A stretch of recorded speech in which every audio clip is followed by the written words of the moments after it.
evaluaciones, entonces he visto que para muchos no queda claro lo que es la psicología, ni cuál es el objeto de estudio de la psicología. No, ahora vamos a tratar de ver, yo estimo que esta clase y parte de la otra vamos a tratar de hacer una introducción a la psicología para evitar tener imprecisiones, ¿no? Cuando yo les hable de psicología, pues tengamos un mismo lenguaje. Vamos a ver que este trabajo de la psicología, de convertirse en ciencia, ha llevado pues por todo un proceso largo, ¿no? De la psicología antes había sido parte de lo que era la filosofía, pero para convertirse en una ciencia independiente tuvo que demostrar que era ciencia, ¿no? Sigue habiendo una interferencia, por favor. No sé quién está con el micrófono habilitado, como son muchos. No puedo detectar quién está con el micrófono habilitado. Por favor, deshabiliten su micrófono y cuando quieran participar, sí pueden habilitar. ¿Quién está con el micrófono habilitado? Bueno, ahora creo que sí. Ya. Entonces les decía que la psicología ha tenido que recorrer un camino bastante largo para convertirse en ciencia, ¿no? Y recién el año 1879 es Wilhelm Wundt quien va a fundar esta disciplina como ciencia, ¿no? Entonces, él va a crear un laboratorio de psicología en Alemania. Este laboratorio es el laboratorio de Leipzig, donde él va a demostrar que la psicología es una ciencia. ¿Por qué? Porque se ajusta a todos los elementos de la ciencia científica. Y es a partir de este momento donde surgen otros investigadores, ¿no? Que ponen también una serie de teorías al alcance del resto para que puedan observar la conducta de los seres humanos. Pero en un primer momento van a surgir algunas corrientes de la psicología, algunas escuelas de la psicología para ir constituyéndose luego en paradigmas, en modelos a partir del cual se pueda entender la conducta, ¿no?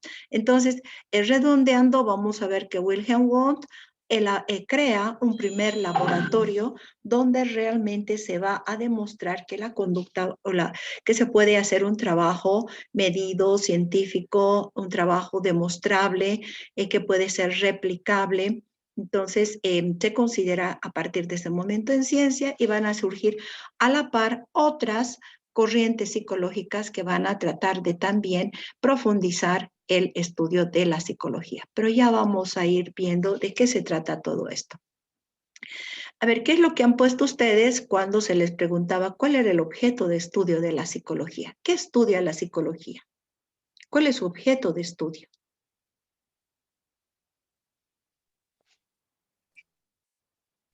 La psique del ser humano. La psique. A ver, ¿y qué es la psique? ¿Qué entiendes por psique? A todo pensamiento, emoción, sería sentimiento, emociones, pensamientos, a comportamientos que llega a tener el ser humano o la persona. Bien, vamos por ahí. A ver, ¿cuál es el objeto de estudio de la psicología? Algo está correcto en lo que dices. A ver, ¿qué dice el resto? Doctora, Vamos, Rodi. quizás el objeto de estudio de la psicología llegaría a ser el comportamiento que tiene una persona ante cualquier circunstancia, ya sea en la sociedad o en la misma familia o mente, el comportamiento que va a ir teniendo, se podría decir, y desarrollando la persona. En todo caso, la psicología se encargaría de analizar ese comportamiento, doctora. Muy bien. ¿Y qué entienden por comportamiento? Está acertado, ¿no? La psicología estudia científicamente el comportamiento de los seres humanos, pero también de los animales. Ahora, ¿qué entendemos por comportamiento, por conducta? A ver, piensen. Según lo que tal vez podría decir, doctora, es cómo se comporta en el medio social en el que vive, podría ser. Puede ser, es una parte, ese es el comportamiento, la conducta visible, ¿no?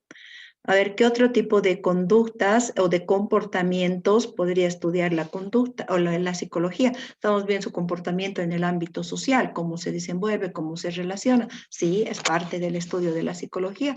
Pero, ¿qué entienden ustedes por comportamiento o por conducta? Porque es igual, no es un sinónimo. La psicología es el estudio científico de la conducta humana o del comportamiento humano. Entonces, ¿qué tiene que ver esto con qué entendemos por comportamiento, por conducta? ¿Será solo aquello que vemos? Doctora, ¿se puede referir? Doctora, puede ser todo lo activo, ¿no? Todo Que que te entrecortado, toda actividad, doctora. todas las actividades, ya. ¿Como cuáles, por ejemplo?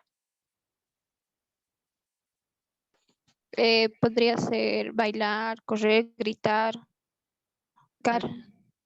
Sí, va por ahí, pero algo más, no solamente, ¿no? Va a estudiar el comportamiento de correr, sino, Doctora, a ver, vamos, Rodi. doctora, como decía mi compañera, al momento de expresar, como ella decía, al correr, bailar, todo eso, sería más o menos la reacción a diferentes estímulos, ya sea como ella misma decía, bailar, o ya sea un enojo, o algo que te cause enojo, algo que te cause alegría. Son diferentes tipos que se va a estímulo. El estímulo sería, se podría decir, la acción que va a hacer que tú reacciones de esa manera. Y también pues, se podría también encargar no solamente el comportamiento también en sí de las personas, sino también las anomalías de la misma. Porque como nosotros también conocemos, hay personas que tienen fallas, se podría decir, en su comportamiento, ser los psicópatas, la esquizofrenia y todo eso, doctora. Sí, muy bien. Parte del estudio de la psicología es la conducta normal y anormal. Dentro de la conducta normal vamos a ver todas las psicopatías, ¿no? Es decir, todas las patologías, mejor dicho, y dentro de las patologías vamos a ver los trastornos, ¿no? Trastornos de personalidad, los diferentes cuadros que pueden ser neuróticos, psicóticos o psicopáticos, pero hay una clasificación bien grande que ya la vamos a ver. Entonces, la psicología es el estudio científico del comportamiento humano normal y anormal. Pero cuando hablamos de comportamiento, estamos hablando de un concepto bastante amplio que no solamente hace relación a aquello que vemos, ¿no? Como correr, saltar, relacionarse con los otros, sino también estamos hablando de aquello que no vemos, ¿no? Hay conductas que no las observas, pero que sí existen. Entonces, la psicología no solamente estudia la conducta humana visible, sino también la que no está visible. ¿Cuál es la conducta que no es visible?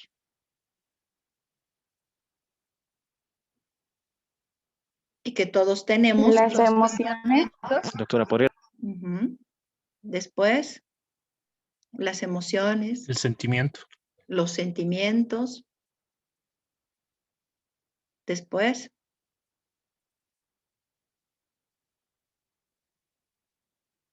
a ver, piensen. Quizá los pensamientos, doctora. Los pensamientos son conductas, ¿no? Esas son conductas, las emociones, pensamientos, sentimientos, son cosas que tiene el sujeto, que siente el sujeto, que vive el sujeto, pero que nosotros no podemos ver directamente, ¿no? O ustedes pueden ver el pensamiento de su compañero. ¿No lo ven? ¿Existe o no existe el pensamiento? Sí, doctorita, sí existe. También podría ser las acciones que son resultado de estos mismos pensamientos y conductas ya remarcadas que tiene la persona, ¿no ve? Exacto. Nuestras conductas también son producto de sus pensamientos, ¿no es cierto? Entonces vamos a estudiar desde la psicología esos comportamientos visibles, pero también vamos a investigar qué es lo que motiva a este sujeto a comportarse de esa manera. También vamos a ver estos pensamientos, cómo tus pensamientos pueden alterar tus conductas. Han visto, si tienen, les han debido decir, ¿no? Si tienes pensamientos negativos, vas a ver el mundo de otro color, ¿no es cierto? O si estás depresivo, tus sentimientos, ¿no? Si estás en un estado depresivo, toda tu conducta ha de cambiar. Entonces nosotros los psicólogos observamos estos comportamientos, pero también observamos lo que está detrás, ¿no? Lo que motiva, lo que estimula a ese tipo de comportamientos. Y vamos a ver, estudiar no solo lo que vemos, ¿no? No solamente ese comportamiento de llanto, de rabia, sino que vamos a ver aquello que también a través, ¿no? de técnicas, de entrevistas, también se va a estudiar lo que es cómo las personas perciben, cómo las personas sienten, cómo las personas piensan, cómo las personas tienen procesos cognitivos, es decir, que para poder aprender, por ejemplo, acá están en un proceso de aprendizaje, también vamos a ver qué sucede en el cerebro, ¿no?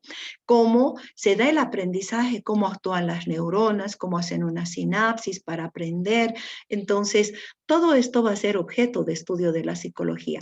Entonces, cuando decimos que el objeto de estudio de la psicología es el comportamiento, la conducta humana, estamos hablando de todos esos aspectos que hacen al ser humano.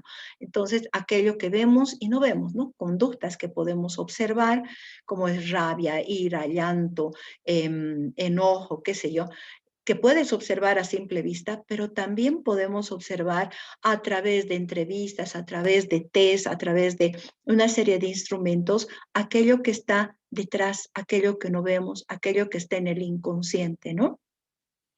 Vamos a ver que la psicología moderna se ha dedicado a recoger hechos sobre la conducta, la experiencia que viven los seres humanos y los ha organizado sistemáticamente estos conocimientos, ¿no? Elaborando teorías para su comprensión. Y estas teorías que han sido elaboradas nos ayudan a conocer y explicar el comportamiento de los seres humanos.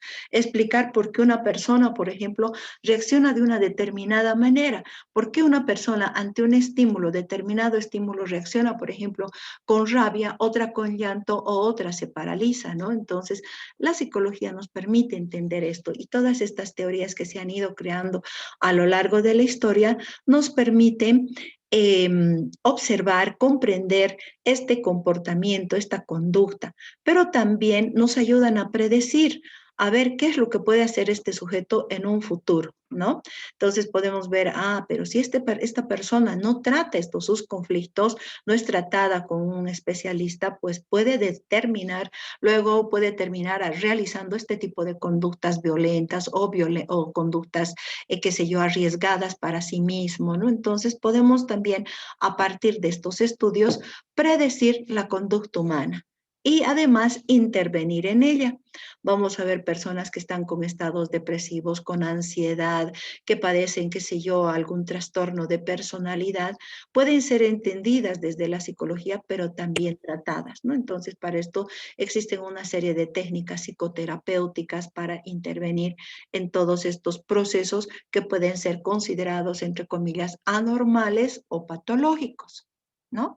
Entonces vamos a ver que la psicología trabaja con todos estos tipos de comportamientos que puede primero comprender, analizar, luego diagnosticar, predecir y tratar, ¿no? Hasta acá tienen algo que aportar o que preguntar con relación a la psicología, porque ahora vamos a ver cómo ha evolucionado en el tiempo. Algo que no les quede claro sobre la psicología.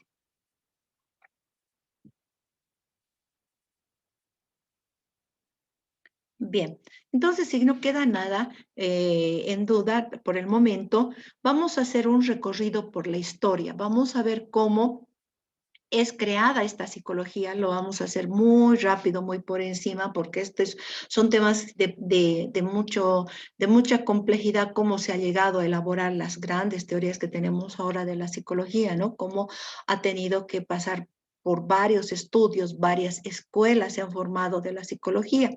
Una de ellas es el estructuralismo. No les había hablado al principio de Wilhelm Wundt, que él es un hito importante dentro de la psicología.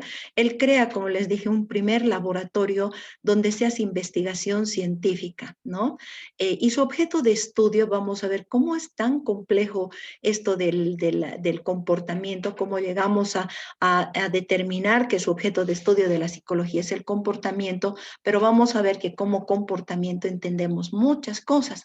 Entonces, este fundador de la psicología va a tomar como objeto de estudio los contenidos de la mente, es decir, lo que está en el cerebro, ¿no? La mente no es algo invisible, algo que no se pueda estudiar, es el cerebro en realidad. En la mente y el cerebro la mente viene a ser la actividad cerebral, ¿no? Entonces, lo que él trataba de hacer es estudiar los elementos más simples de la mente humana. ¿Y cuál es el elemento más simple para estudiar al ser humano? ¿Cuál creen que es el elemento más simple?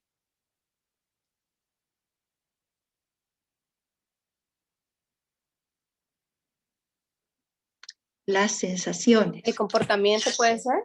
El comportamiento ya es la elaboración a algo mucho más complejo. Entonces, Wundt quería saber las sensaciones. ¿Cómo te llega una sensación? Ahora, vamos a ver un estímulo. Van a escuchar esto. ¿Qué es lo que he hecho? ¿Han escuchado? Tocar su escritorio quizás. Exacto. He golpeado mi escritorio. Pero ¿qué es lo que ha llegado primero a ustedes? Porque cuando me han dicho ha tocado el escritorio, ya ha habido un proceso de percepción, pero ha llegado primero algo a ustedes. El sonido. La sensación del sonido, ¿no es cierto? Entonces, lo primero que ha captado su cerebro es esa sensación. Y luego ustedes han reconocido, pero se dan cuenta que es tan inmediato este proceso, pero lo más simple que Wundt descubrió era la sensación, cómo este sonido llegaba al cerebro a partir de este estímulo, el estímulo ha sido el golpe, y cómo esto llegaba al cerebro como sensación. Y él quería ver ese proceso, cómo llega hasta el cerebro esa sensación y cómo luego esta sensación se produce, se va a dar lugar a una percepción. Han visto, hay todo un proceso, ¿no? Para que ustedes reconozcan el sonido, que era madera, un escritorio. Entonces, habían tenido ustedes todo un proceso, habían realizado todo un proceso en su mente. Primero, que tenía que ver con la memoria, reconocer ese sonido, reconocer la madera, reconocer además de dónde podía provenir. Ese era, digamos, todo un proceso perceptivo, pero que aún le interesaba primero cómo llegaba la sensación al cerebro. En ese momento no tenían resonancias magnéticas, no tenían electroencefalogramas, así que era partir de cero. ¿Cómo? ¿Cómo esto puede llegar al cerebro? Así que él empezó con esto, lo mínimo para poder entender la conducta humana. Luego empezó a estudiar los sentimientos, por qué hay sentimientos en los seres humanos y por qué en nuestro cerebro se forman imágenes, no podemos imaginarnos cosas. Entonces, todo esto en principio fue lo que Wundt estudió, pero a través de métodos introspectivos, ¿no? Entonces, ¿qué hacía? Poner a los sujetos para que realmente relataran, mirando hacia adentro, contaran cómo era la sensación que les llegaba, que era lo primero, era desglosar aquello como ustedes han visto, yo golpeé la mesa y me dicen directamente, es el golpe de una mesa. Entonces, él quería ver cómo esa sensación llegaba. Entonces, hacía que estos sujetos en situaciones experimentales pudieran, a través de la introspección, de mirar hacia adentro, entender cómo se sucedían estos hechos, ¿no? Entonces, los temas de estudio eran la psicofisiología, es decir, lo que sucedía en el cerebro, cómo funciona el cerebro a partir de la sensación. Y él vio que había una relación estrecha entre el estímulo que se daba, que era el sonido, por ejemplo, y la respuesta, ¿no? Y él empezó a hacer una descripción de la conciencia sensorial. Esos son los primeros estudios científicos que se realizan, que son realizados en laboratorio y con un riguroso estudio. Sin embargo, no es solamente Wilhelm Wundt el que hace este tipo de estudios, surge también una escuela que es el funcionalismo. La primera escuela en la psicología es el estructuralismo. Luego que ven la estructura de la mente, cómo la mente va estructurando las sensaciones para convertirse luego en respuestas incluso, ¿no? Luego surge otra escuela, que es la escuela de William James. Él es un crítico al estructuralismo, dice, no lo critica a Wundt y dice, no podemos ver la mente, dice, no podemos ni siquiera nosotros mismos poder ver nuestra mente. Y él dice que lo único que se puede observar es el comportamiento de las personas, ¿no? ¿Ustedes podrían observar su mente? ¿Creen que se podría observar la mente, hacer estudios de la mente?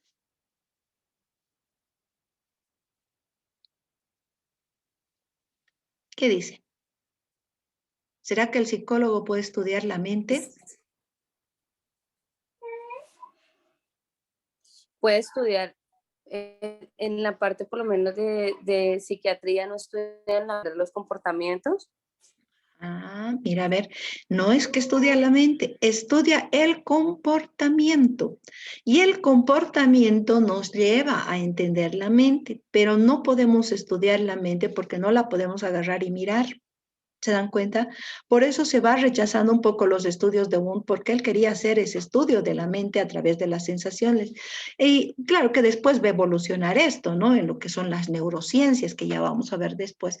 Pero en este momento se va rechazando y dice, solo es ciencia aquello que, solo podemos hacer ciencia con aquello que podemos observar. ¿Y qué es el comportamiento? Y podemos medir el comportamiento. Entonces, este William James se pone a estudiar el comportamiento.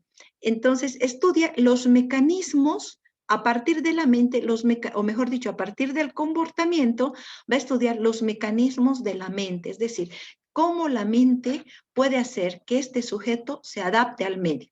Pero no puede estudiar directamente la mente, estudia el comportamiento, ¿no? Cómo este sujeto puede manifestar emociones, puede manifestar, se puede observar a través de su comportamiento cómo se va adaptando a diferentes situaciones. Y William James habla del sistema nervioso, ¿no? De un sistema nervioso central que dice, convierte el estímulo en respuesta. Han visto cómo el cerebro actúa de inmediato.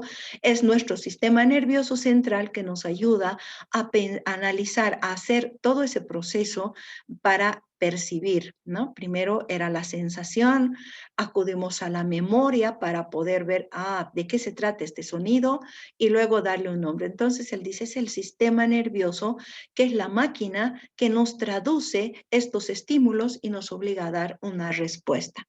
Entonces así paulatinamente vamos avanzando.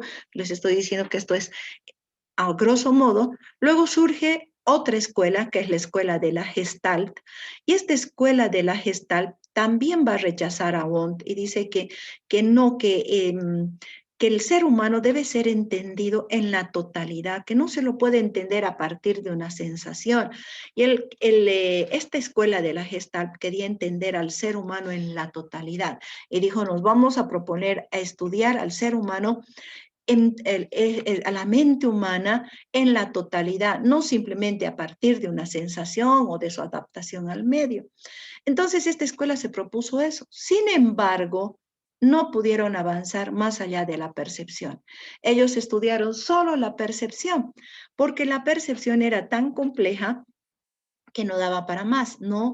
Entonces, fíjense, ¿ustedes creen que perciben el mundo tal como es?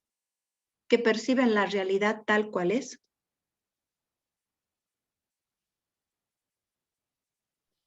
No, doctora. ¿No? Por si acaso, si se acaba el Zoom, vuelven a ingresar a la plataforma, ¿sí? Ya me avisó que tenemos muy poco tiempo. Bien, entonces no podemos percibir la realidad tal cual es. La percibimos de manera distorsionada. ¿Por qué? ¿Por qué creen que no percibimos la realidad tal cual es? Porque la vamos percibiendo de acuerdo a cada hecho que va suscitando o sea, en cada uno, no se exterioriza. A ver. Es decir, lo vamos viendo a medida que lo vamos viviendo. Uh-huh. A ver, Ezequiel. Ezequiel, Doctora, Jiménez. buenas tardes. En cuanto a la percepción de la realidad, según mi criterio y lo que yo pienso, cada persona, ¿me escucha? Sí, sí, muy bien. ¿Aló? Sí, adelante, Ezequiel. No sé si me está escuchando, doctora. Se escucha, se escucha. Está muy bien, escuchamos. Vamos, Ezequiel. Ya, doctora, como le iba diciendo, en cuanto a la percepción de la realidad, cada persona pierde Está entrecortado, Ya. Ezequiel. En cuanto a la percepción de la realidad, doctora, percibe la realidad a su modo. No todos perciben la realidad de igual manera. Entonces, no se puede decir que la percepción de la realidad es igual para todas las personas. La percibe a su manera. Por ejemplo, yo puedo percibir una cosa de una manera y otra persona la percibe de otra. Eso es en Correcto. cuanto yo entiendo a lo que es la percepción de la Muy bien. ¿Qué dice el resto? ¿Qué piensan con relación a la percepción? ¿Cómo percibimos? ¿Será que está tan distorsionada nuestra percepción? Adelante. Yo creo que, o sea, la percepción de la realidad no es la que cambia, sino en la forma en la que uno quiere percibir, o sea, en lo que uno siente de la realidad, porque la realidad es una, pero la percepción en el sentimiento creo que es lo que cambia. A ver, los sentimientos entonces estarían afectando nuestra percepción. ¿Qué dice el resto? Doctorita, Sí. creo que si bien la realidad es una, no es tanto como quiere, sino lo que en sí puede ser tanto física como psicológicamente percibe, ya que como sabemos existe el inconsciente y este puede estar desarrollando ciertas cosas para que nuestra percepción sea de un modo más lo que concibe nuestro que afecte aún más nuestra percepción de la realidad con ciertas cosas. Ujú. Por eso es que tenemos tanta diferencia entre lo que puede percibir una persona, digamos, con creencias demasiado científicas, Ujú. alguien con trastornos en su mente o alguien que es, digamos, demasiado creyente de las energías y otras cosas. Ujú. También todo esto influye, ¿no? En nuestra percepción. A ver, ¿qué más?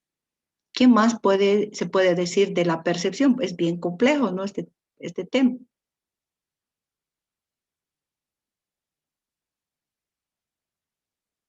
¿Qué dicen? Levantó la mano. A ver, había una muchacha que levantó la mano. Creo que ya no. ¿Quién más? A ver, anímense a dar su opinión sobre lo que es la percepción.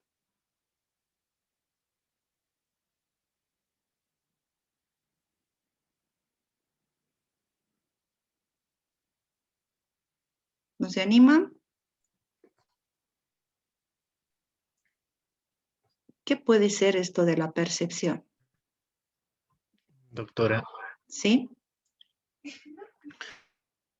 allá de lo que capta nuestro cerebro, también podríamos añadir quizás que la percepción llegaría a tener un juego continuo, se podría decir, ya que podemos percibir mediante el sentido del tacto, de la vista, del oído, no solamente así directamente enfocándonos, porque una vez que ya percibimos y entra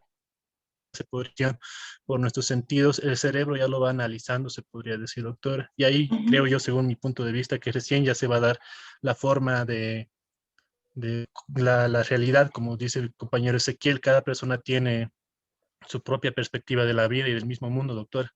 Pero creo yo que es, como le decía, mediante los sentidos que lo va a ir analizando y viendo como que quien dice el cerebro, doctora. Bien, perfecto. Entonces vamos a ver que la percepción. Doctora, Sí, vamos, adelante.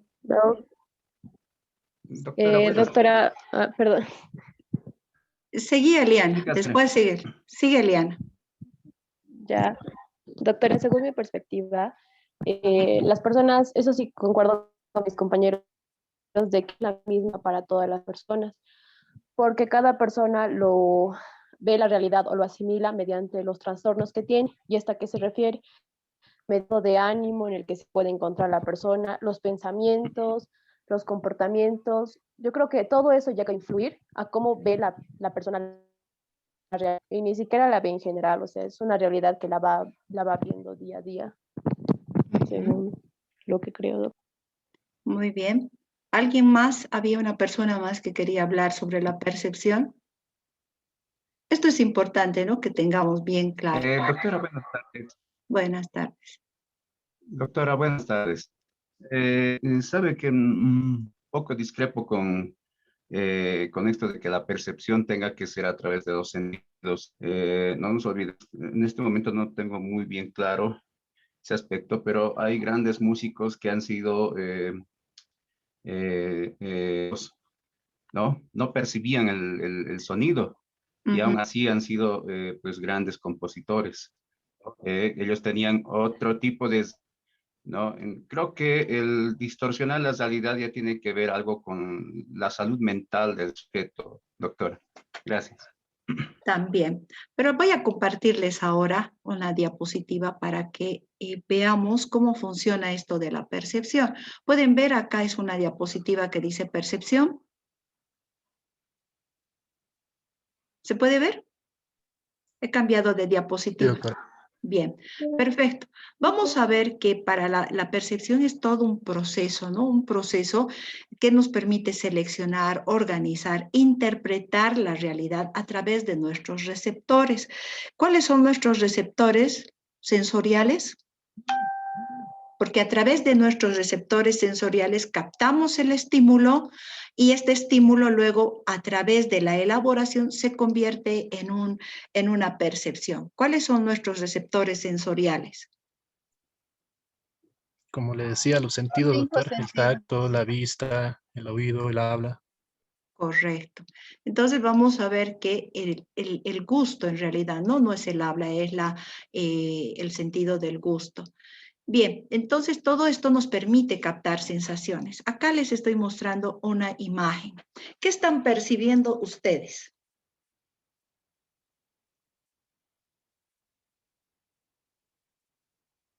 ¿Qué es? Que mediante el sentido de la vista quizás está viendo cómo se mueve el árbol. El árbol. ¿Y qué dice el otro? ¿Qué están viendo? ¿Qué está ahí? ¿Qué figura está al frente?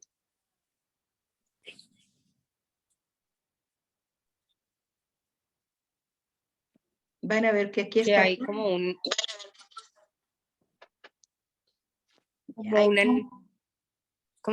un animal que está saludando. Bien, han percibido.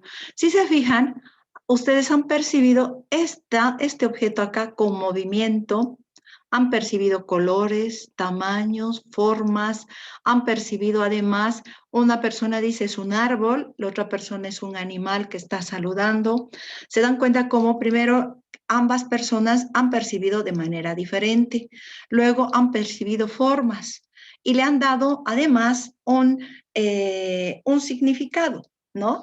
Entonces, todo esto tiene que ver con un proceso cognitivo. Esto es una figura nada más, pero si ustedes no tuvieran memoria, no hubieran pasado por todo un proceso de aprendizaje, en esta forma no podrían percibir un árbol, no podrían percibir un animal. Entonces, para que uno perciba, tiene que haber todo un proceso, ¿no? Que nos permite primero recurrir a la memoria, que nos habla de la forma, del tamaño, del color, y además de inmediato le da una interpretación. Entonces, todo esto sucede en la mente de una manera muy rápida, ¿no? Entonces, vamos a ver que